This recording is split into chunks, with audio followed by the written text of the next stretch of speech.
राजस्थान का सीकर शहर, जहां पहले कुख्यात गैंगस्टर राजू ठेहट का आतंक हुआ करता था। वो सीकर आज राजू ठेहट की हत्या के बाद भले ही दिखने में शांत लगता हो, लेकिन अभी शांत नहीं हुआ है। गैंगस्टर राजू ठेहट के हत्यारों को मारने के लिए ठेहट की गैंग आज भी मौके की तलाश में रहती है और ये भी कहती है कि जिस दिन राजू ठेहट का मुख्य हत्यारा रोहित गोतारा उनके हत्थे चढ़ गया, उस दिन उनके लिए आखिरी हो गया। वो भले ही इस वक्त विदेश में बैठा हो, लेकिन एक दिन उसे वहां से लाकर मारने का ऐलान किया जाता है। जिस राजू ठेहट की हत्या सीकर में आज से कुछ महीने पहले हुई थी, वो कौन था और कैसे हत्यारों ने इतने बड़े गैंगस्टर को आसानी से उसे घर में घुसकर मार दिया था।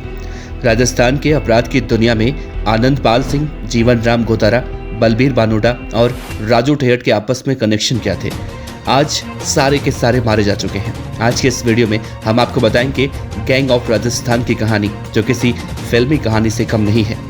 तो इस वीडियो के अंत तक बने रहिएगा। नमस्कार, आप देख रहे हैं BDF न्यूज की क्राइम सीरीज खलनायक, जिसमें हम आपको रोजाना सुनाते हैं अपराध की दुनिया की कहानी।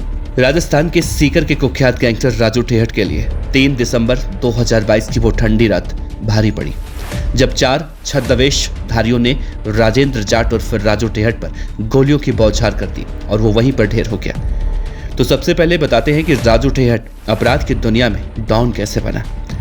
राजेंद्र जाट उर्फ राजू ठेहट कुख्यात बदमाश था। राजू ठेहट सीकर जिले के जीणमाता थाना इलाके के खुर्द तन रूपगढ़ का रहने वाला था।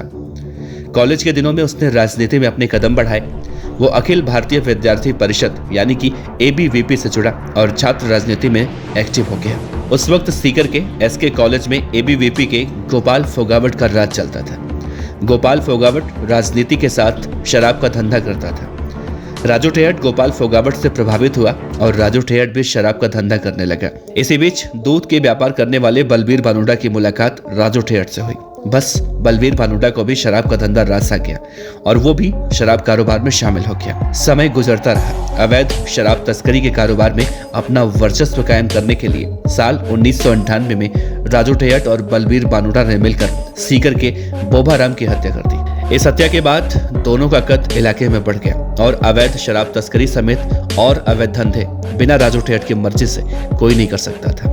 पूरे शेखावटी में लंबे समय तक राजू ठेहट और बलबीर बानोडा ने राज किया, लेकिन अचानक दो दोस्त दुश्मन बन गए। दरअसल हुआ ये कि साल 2004 में शराब ठेकों के कारोबार में बलबीर बानोडा का एक साला, जिसका नाम था विजयपाल, वो एक शराब की दुकान पर सेल्समैन की नौकरी करता था।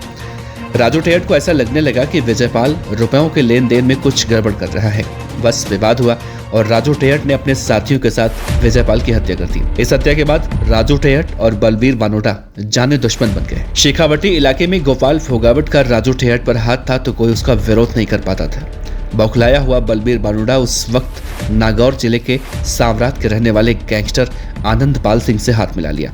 आनंद पाल सिंह और बलबीर बानोडा अब एक साथ मिलकर शराब तस्करी और माइनिंग का कारोबार करने लगे। साल 2006 का वो दिन था जब आनंद पाल सिंह और बलबीर बानोडा ने मिलकर गोपाल फोगावट की हत्या कर दी।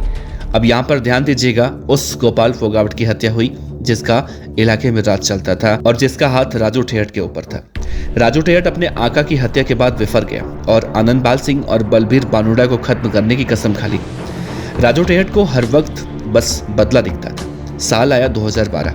अब आनंद पाल सिंह, बलबीर बानोडा और राजू ठेहट आखिरकार पुलिस की गिरफ्त में आ चुके थे और उसी वक्त बलबीर बानोडा के खास दोस्त सुभाष बराल ने सीकर जेल में बंद राजू ठेहट की हत्या करने के लिए जेल के अंदर राजू पर हमला कर दिया। लेकिन उस वक्त राजू ठेहट की किस्मत अच्छी थी और बच गया। अब तो दोनों गैंग को हर हाल में बदला चाहिए था। आनंद पाल सिंह और बलबीर बानोडा उस वक्त बीकानेर जेल में बंद थे। राजू ठेहट के भाई ओम ठेहट के दोस्त जयप्रकाश भी उसी वक्त बीकानेर जेल में बंद था। राजू ठेहट ने उन दोनों को मारने का काम अपने भाई ओमा को सौंप दिया। बदले में अंजाम देने के लिए 24 जुलाई 2014 को जयप्रकाश और रामपाल जाट ने आनंद पाल के ऊपर हमला कर दिया। बीच में बलबीर बानोडा आ गया, जिसमें बानोडा की मौत हो गई और आनंद पाल सिंह घायल हो गया। इससे गुस्साए आनंद पाल ने अपने साथियों के साथ मिलकर रामपाल और जयप्रकाश की जेल में पीट कर हत्या कर दी। और फिर उसके बाद कहानी में एक मोड़ आया, जब कोर्ट में पेशी के दौरान आनंद पाल सिंह पुलिस की कस्टडी से फरार हो गया। लेकिन यह ज्यादा दिनों तक नहीं चला और जून 2017 में पुलिस ने गैंगस्टर आनंद पाल सिंह को एनकाउंटर में मार दिया।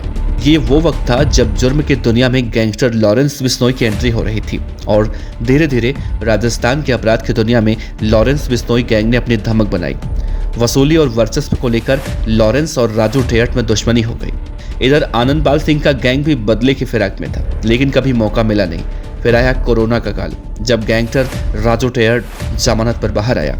अब राजू ठेहट जराइम की दुनिया से निकलकर राजनीतिक सरपरस्ती की तलाश करने लगा। राजू ठेहट जयपुर के साथ सीकर के पिपराली रोड पर बने मकान में रहने लगा।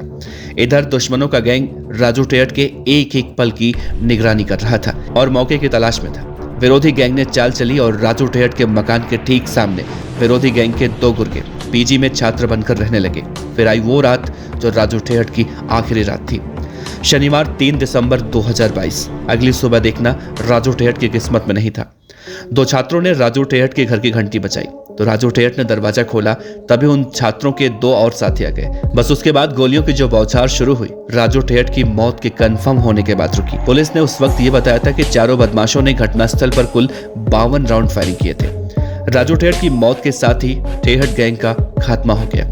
राजू ठेहट की हत्या के मामले में 7 महीने बीत चुके हैं और आज भी पुलिस की जांच चल रही है। पुलिस द्वारा इस हत्याकांड में जो चार्जशीट बनाई गई है उसमें रोहित गोदारा मुख्य आरोपी है और इस हत्याकांड की मास्टरमाइंड विदेश में बैठी गैंगस्टर आनंदपाल की बेटी चीनू को बनाया गया है।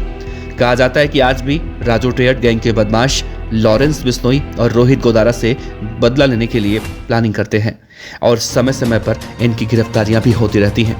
राजू ठेहट, आनंदपाल, बलबीर बानुडा भले ही मर चुके हैं, इस दुनिया में नहीं है, लेकिन आज भी उनकी गैंग राजस्थान के अंदर कई तरह के अपराधों को अंजाम देती है, जो राजस्थान की पुलिस के लिए किसी नासूर से कम नहीं है।